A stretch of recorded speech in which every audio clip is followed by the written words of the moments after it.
Good evening, everyone. My name is Thirumalesh Aaraveti. I'm part of Performance and Scale team. So I manage the public clouds management in my team. Today I'm discussing about optimizing cloud resource management with cloud governance.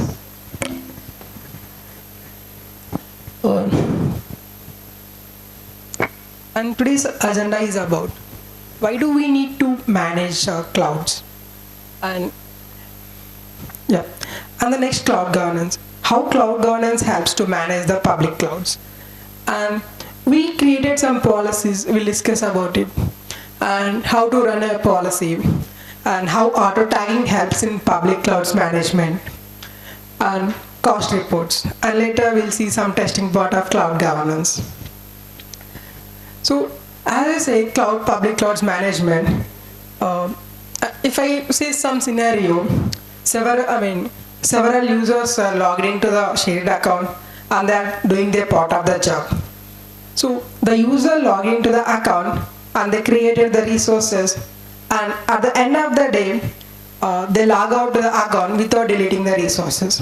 The next day again he logged into the account and again he created the new resources.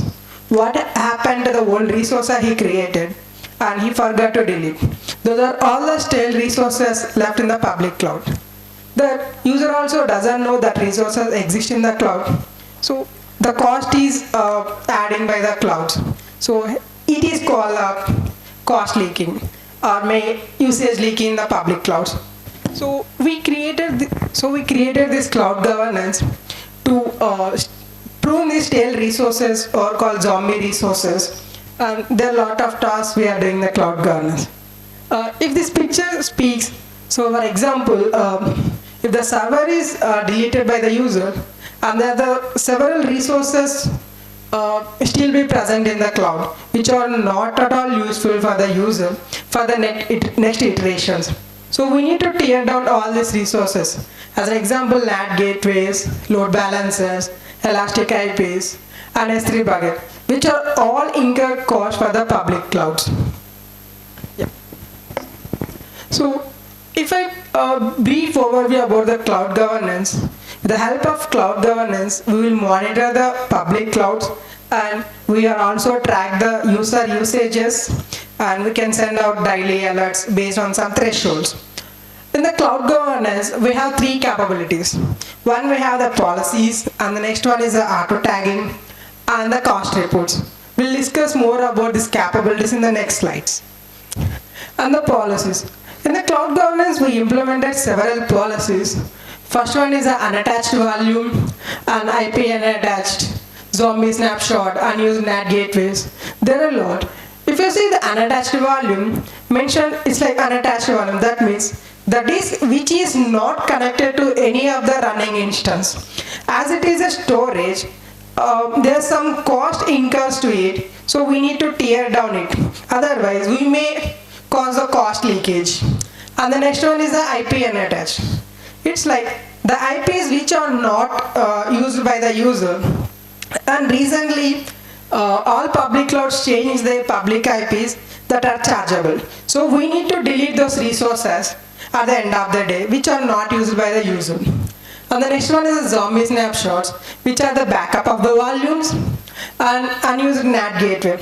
So this is the NAT translation. For this also we incurred cost. So if you are not using unused NAT gateway and we don't have any running instances, it's always better to delete these NAT gateways. And S3 inactive and empty roles, which having an issues of quota issues. If quota issues are continuously occurring, you may have some interruption in your workloads or your benchmarks. And the next one is stop instance and idle instance, which are very costly for the for us or admin. So we identify these stop instance and idle instances and we deleted these instances after some grace period. And the next one is the monitoring, third one is the cluster run, and we have another one is the running instance. These resources will monitor the running instances and running clusters in the public clouds. It will help us to check how many running instances are there and how many running clusters are there. By this, we can identify how our cloud is used by the users. And the next one is a zombie cluster resource. As a cluster says, it has several resources. Example, Kubernetes cluster if you take. So there are a lot of resources it involved. There VPC is there, S3 is there, and even EC2 is there. For all these, if the user forgot to delete this resource, for all this we need to incur a lot of charges. So we need to identify the idle clusters or zombie cluster, and we need to delete these clusters. And the next one is the idle RDS. Idle RDS is a database. The RDS is a database, and idle means it's an idle.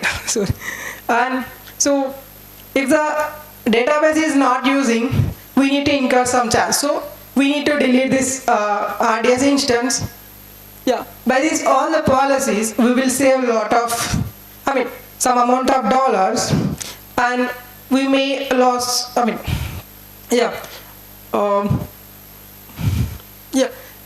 can save a lot of dollars.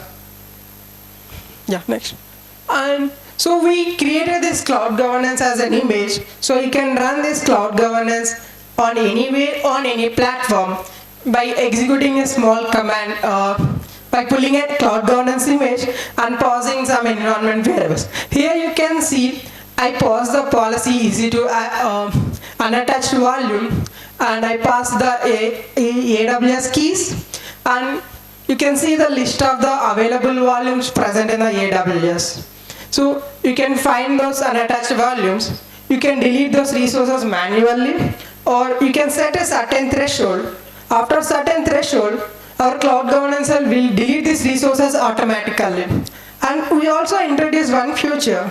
Before deleting the resources, we send an alert to a user so that he get to notify his resources are running in the cloud, and later he might take some action on it, or else the cloud governance will take an action and it will delete the resources. And the auto tagging. So auto tagging is really crucial part in the cloud governance. Why? Because as I previously mentioned, we are sending an alert to the user. So how we are getting the user IDs for the exact resource like an EC2 instance or a EBS volume. So here we are utilizing the auto tagging feature to tag all the cloud resources, and we tagged every resource. Here the tagging means the metadata of the resource. So with the help of the metadata, there are a lot of use cases with this metadata. For example, resource management. So as resource management, so I say it is a shared environment and multiple users are working in a same account. So if the user want to know which are all the resources related to him or her, so how can he identify? So with the help of auto tagging, so he can filter out the resources based on his user ID, or else based on the project he is working on. And the next one is the cost management. With the help of these resources, we can enable the cost management. So we can see which resource usage is most, or which project usage is most. Like that, we can use the auto tagging and automation. Previously I mentioned email alert. So here we do the automation based on the user tagging and access control. For every public cloud account, there is a one thing, authentication and authorization. For the authorization, we always say least privilege principle. So we can use this tagging to give the least privilege control to each resource. And we are providing two policies to tag the resources. One is the cluster tagging, where we are tagging more than 20 of the resources in the public clouds. And we have non-cluster tagging. We are focusing on EC2, and we can tag the 4 of the resources in the public clouds. And here is the example we tagging in the cloud governance. One is the owner, project, and you can see the user, and we have the manager name. So based on the different type of tags, we can filter it out our usage, or with the help of the user, we can send out threshold alerts or usage threshold alerts. So this is the basic example of tagging. So you can do more with the tagging. As I previously mentioned, there are a lot of use cases. And the cost reports next. So as I said, we are working on multiple clouds and how to know your usage in different cloud. It is not suitable to switch to the multiple accounts. If you think maybe there is a one unified dashboard, you can see all your usage in a single dashboard and you can follow up our usages.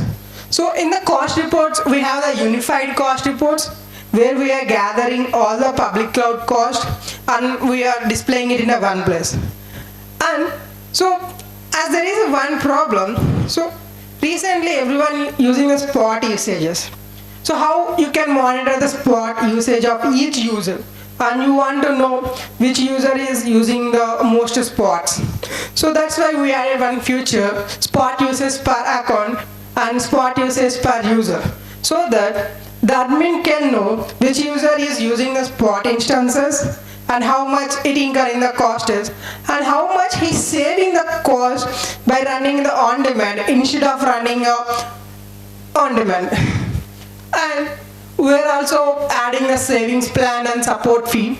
So how much for the each user. So you will get the each respective user savings plan cost and the support fee. And we are also adding the forecast.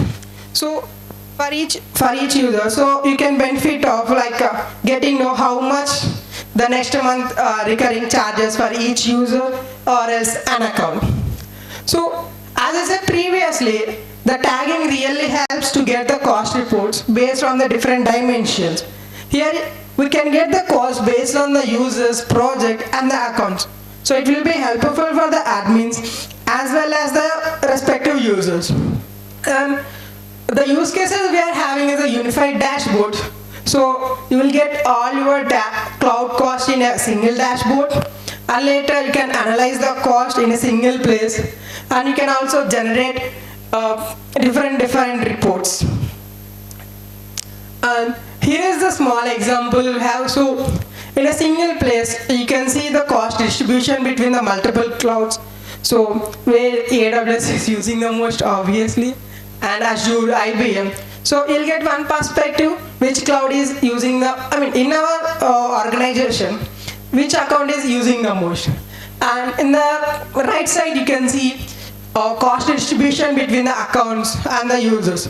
So based on this, we can get to know which user is using the most users in the AWS and who is running a lot of benchmarking in the AWS. And how we are running the cloud governance. We are utilizing the Jenkins to run as a Podman containers, and in the Podman containers we are running the policies and auto tagging. So we are collecting the data and we are sending it to Amazon S3 for the backup purposes. So in the future, if we have any problem while displaying these reports, we can get back from the S3 and we are sending it to Elasticsearch as a data source. From the Elasticsearch, we can utilize the Grafana and we can create a dashboard for each of the different dimensions. Yeah. Any questions?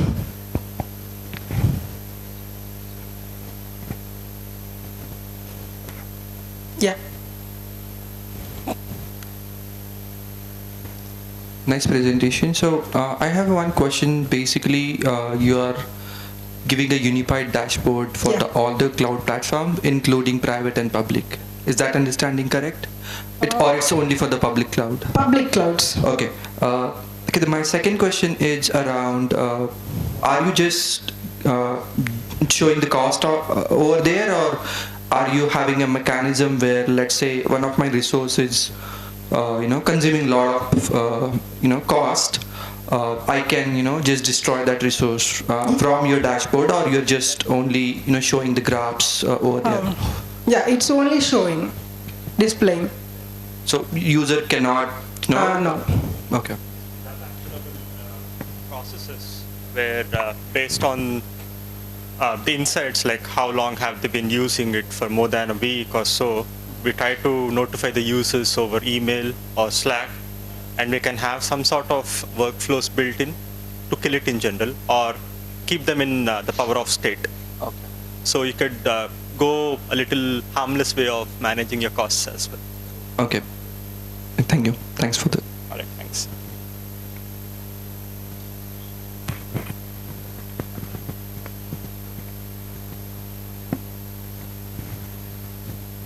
Thank you so much.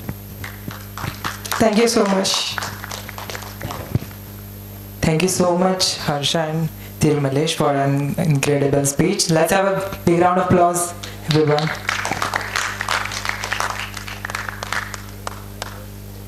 So, for our final speech, we have a small break in between that for 20 minutes. So, we'll come back at 5:30. Thank you, everyone.